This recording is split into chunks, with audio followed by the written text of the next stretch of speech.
paz, vamos pressionar o Hamas, aceitar um cessar-fogo plausível, e aí a guerra termina, e aí todo mundo vai ter comida e terminou essa bagunça. Mas agora eu tô mais... Eu sempre fui otimista em relação à paz, mas agora eu acho que tá cada vez mais difícil, né?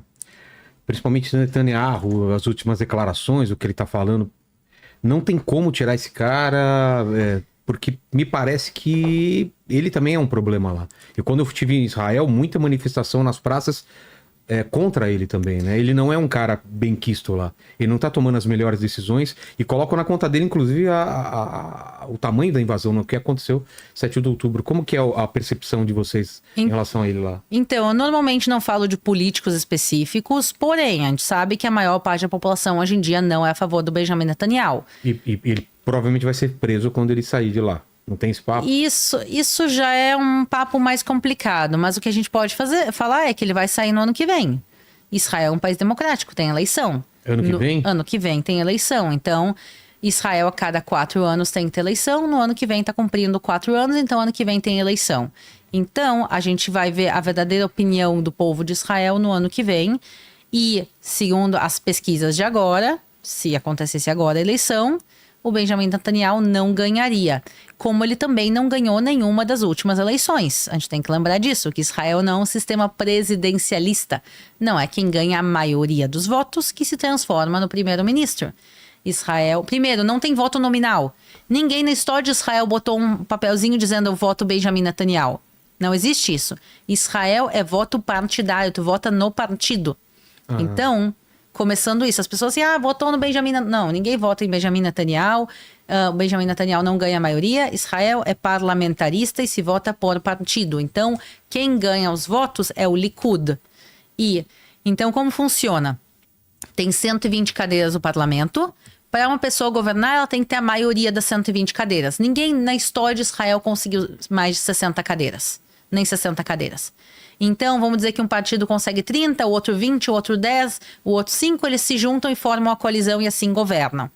Então, Benjamin Netanyahu, há muito tempo, não ganha a maioria dos votos, ninguém na história conseguiu mais da metade dos votos, mas ele consegue uma quantidade suficientemente significativa para se juntar com outros partidos e formar a coalizão. E cada vez fica mais difícil dele formar a coalizão.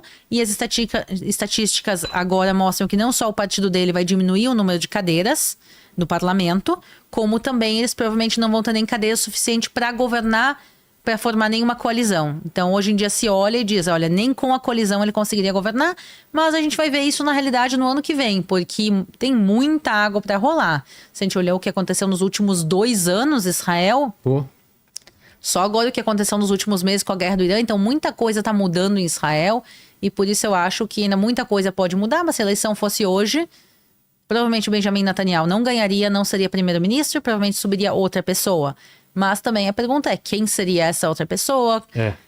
Tem alguns mais de oposição forte, como o Gantz, como o Lapid. Mas a gente realmente vai ter que ver. O Bennett, por exemplo, que era o primeiro-ministro... antes do Benjamin Netanyahu agora, que ele tinha saído, voltou. Mas a gente vai viver para ver, ano que vem já. E você não acha que seria uma medida um pouco melhor se tivesse uma coalizão, Europa, sei lá, Estados Unidos, sei lá, quais países para controlar espaço aéreo, controlar a entrada de comida, não tirar Israel disso? Você não acha que seria melhor? Eu sou super a favor, eu acho que Israel não tem nada a ver com Gaza. Por mim, a gente tiraria até o último israelense de Gaza, civil, militar, e deixa eles se virarem. Mas tem essa conversa? Sim, essa conversa aconteceu em 2005, quando Israel... Até 2005, tinham judeus e israelenses vivendo dentro de Gaza. Em 2005, Israel retirou à força todos os judeus e israelenses de dentro de Gaza, entregou as chaves de Gaza e disse, toma, o território é teu. Entregou as chaves de Gaza para o governo palestino e disse, façam o que vocês quiserem com isso. E aí aconteceu o golpe do Hamas, o Hamas tomou e fez o que fez. Indoutrinou os jovens... destruiu toda a infraestrutura civil, roubou bilhões de ajuda humanitária para investir em terrorismo, porque guerra custa caro. e quem financia a guerra do Hamas é a ajuda humanitária, junto com pessoas também que querem financiar a guerra como o Irã, mas quer dizer, muita gente que de bom grado doou dinheiro, olha, esse dinheirinho aqui, esses $10 é para ajudar crianças com fome de Gaza. Sinto dizer que a maior parte da ajuda humanitária foi roubada e foi usada para investir em terrorismo. Então, foi essa experiência que Israel teve, entregou para outra pessoa. E aí, durante a guerra, se até conversou, ok, se a gente conseguir tirar o Hamas, quem vai governar Gaza? E aí tem discussões. A autoridade palestina, uma coalizão árabe, o Egito se ofereceu para o Egito. Israel disse, toma a faixa de Gaza, anexa para ti, vai. E o Egito disse, de jeito nenhum. O Egito não quer ver Gaza nem pintado de ouro. E por isso, a gente vê que ninguém muito queria se responsabilizar por isso. E teve uma liga de alguns países árabes que se voluntariaram a administrar Gaza pós-Hamas.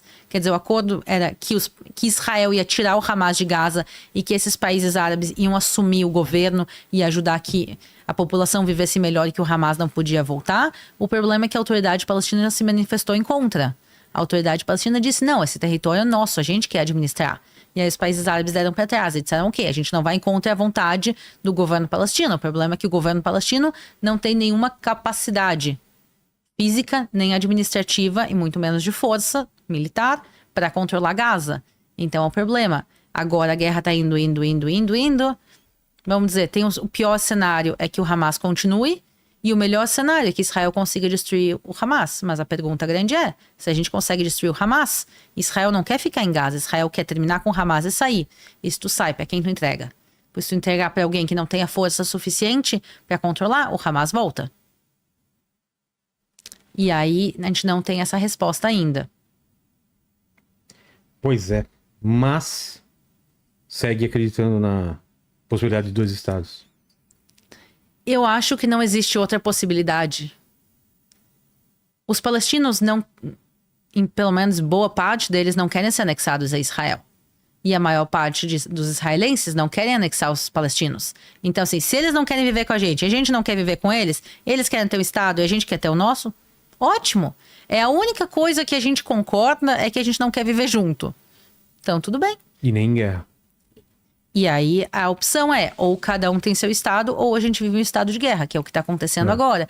Mas se a gente olhar a Cisjordânia é um modelo que funcionou relativamente bem.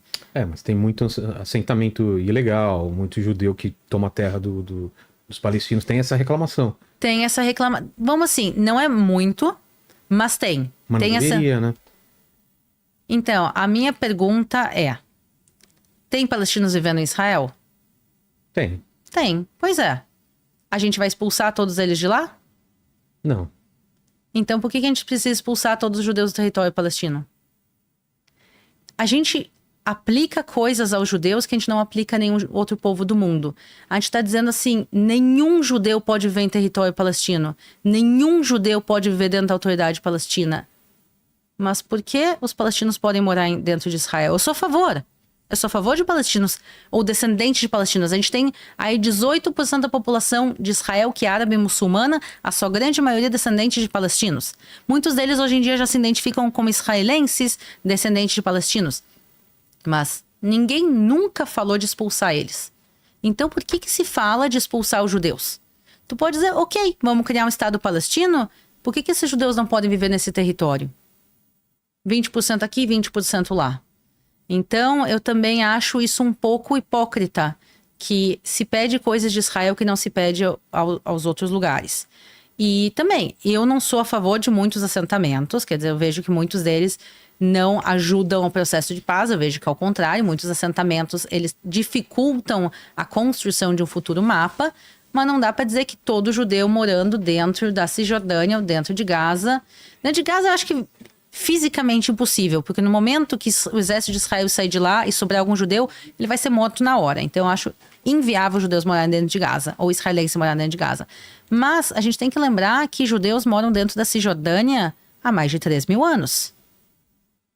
Hebron é judaica desde os tempos bíblicos. A gente está falando de uma comunidade que viveu ininterruptamente em Hebron 3.200 anos. E agora o mundo diz, não, os judeus não têm direito mais de morar em Hebron. Por que não? Tu pode discutir se Hebron tem que ser parte de Israel, se Hebron tem que ser parte da Palestina ou se tem que ser dividida. Mas por que tu vai tirar uma população lá que vive há gerações? Como também tinham comunidades judaicas dentro de Gaza, que simplesmente foram retiradas.